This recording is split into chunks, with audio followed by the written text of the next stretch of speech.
Hi guys, welcome to our YouTube channel. இன்றைக்கி நம்ம 12th standard accountancy புக்கில் இருக்கிற ஃபஸ்ட்டு லெசனான முழுமை பெறா பதிவேடுகளிலிருந்து கணக்குகள், அந்த லெசனில் இருக்கிற ஒவ்வொரு சம்மாக நம்ம ஒவ்வொரு வீடியோவில் பார்த்துட்ருக்கோம். ஸோ அதுக்கு தொடர்ச்சியாக இன்றைக்கி எடுத்துக்காட்டு 13 கொஷின் என்ன கேட்டிருக்காங்க, அதுக்கு ஆன்சர் நம்ம எப்படி செய்யணும் அப்படின்றத இந்த வீடியோவில் பார்க்க போகிறோம். ஸோ வீடியோ ஸ்கிப் பண்ணாமல் பாருங்கள், அப்போ தான் சம் நல்லா உங்களுக்கு புரியும். இப்போ வாங்க நம்ம வீடியோக்குள்ளே போகலாம். This video is sponsored by SBO Digital Marketing. SBO provides work from home opportunity. This is mobile based part-time job perfect for students, homemakers and job seekers. If you want more information, link in description, check it now. Skip பண்ணாதீங்க, பெரிய தப்பு. தினம் 300 ரூபாய் சம்பாதிக்க அரிய வாய்ப்பு. Instagram, Facebook பயன்படுத்த தெரிந்தால் போதும். Content post and content publishing மூலமா தினம் 300 ரூபாய் சம்பாதிக்கலாம். இந்த வேலை செய்ய 5 நிமிடம் போதும். Work training support, group communication support, all language customer live chat support, முக்கியமா சொந்தமா ஒரு பிசினஸ் ஸ்டார்ட் பண்ற அளவுக்கு உங்களால கற்றுக்கொள்ளவும் முடியும், சம்பாதிக்கவும் முடியும். இந்த வேலை வாய்ப்பு வழங்குவது 5 வருடத்திற்கு மேல ரன் ஆகிட்டு இருக்க நம்ம தமிழ்நாட்டு company school of business organisation private limited. மேலும் விவரங்களுக்கு டிஸ்கிரிப்ஷன்ல கொடுத்திருக்க நம்பருக்கு வாட்ஸ்அப் பண்ணுங்க.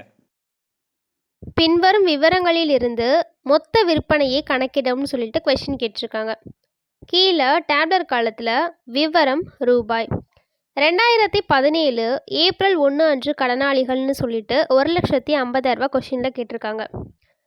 ஸோ கடனாளிகள் அப்படின்னு கொடுத்துருக்கனால இது மொத்த கடனாளிகள் கணக்குகளுக்கான ஃபார்முலா இதில் வரும்னு சொல்லிட்டு தெரிய வருது.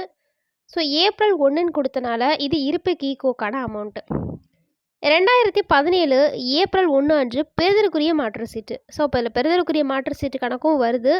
ஏப்ரல் 1ன்னு கொடுத்தனால அதுதான் இருப்பு கீக்கோக்கான அமௌண்ட்டு.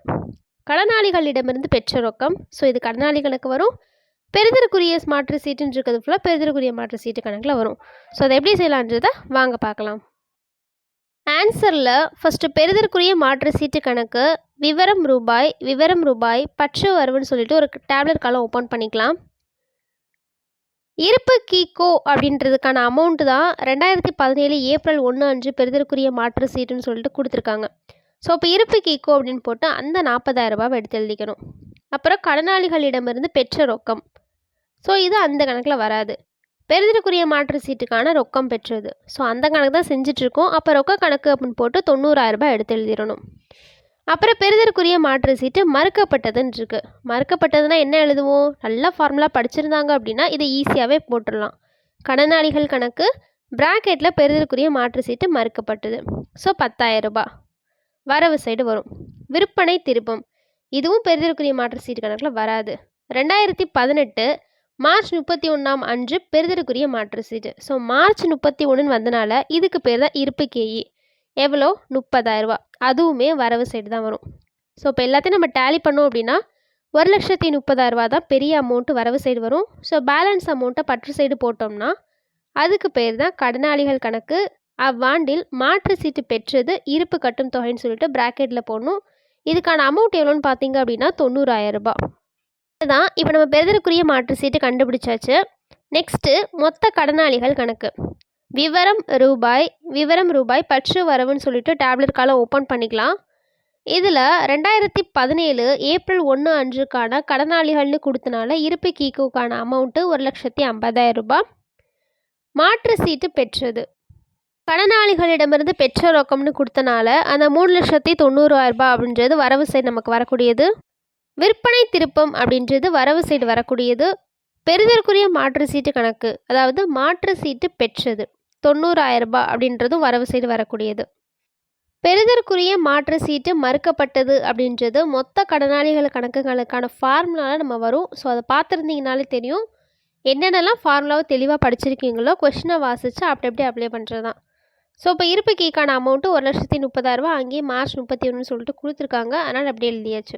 இப்போ பேலன்ஸ் பண்ணோம் அப்படின்னா 6,50,000 ரூபா நமக்கு கிடைக்கும். ஸோ பற்று சைடு தான் அமௌண்ட் கம்மியாக இருக்குது. ஸோ பேலன்ஸ் அமௌண்ட் எவ்வளோன்னு பார்த்தீங்கன்னா 4,90,000 ரூபாய். அதுக்கு பெயர் தான் விற்பனை கணக்கு கடன் இருப்பு கட்டும் தொகைன்னு சொல்லிட்டு ரவுண்ட் பண்ணி காட்டிக்கலாம். அவ்வளோதான். இந்த சம்முக்கான ஆன்சர்னு பார்த்தீங்க அப்படின்னா பெறுதலுக்குரிய மாற்று சீட்டு கணக்குக்கு 90,000 ரூபாயும் மொத்த கடனாளிகள் கணக்குகளுக்கான அமௌண்ட்டு 4,90,000 ரூபாயும். ஸோ இது ரெண்டுக்கான அமௌண்ட்டும் கண்டுபிடிச்சாச்சு. ரொம்பவே சிம்பிள் தான். இந்த சம் உங்களுக்கு புரிஞ்சிச்சுன்னு நினச்சிங்கன்னா அந்த வீடியோ லைக் பண்ணிக்கோங்க. இதே மாதிரி அடுத்தடுத்த வீடியோவில் நம்ம சம்ஸ்லாம் பார்க்கணும்னு நினச்சிங்கன்னா நம்ம சேனலை சப்ஸ்கிரைப் பண்ணிக்கோங்க. தேங்க்யூ ஃபார் வாட்சிங் திஸ் வீடியோ.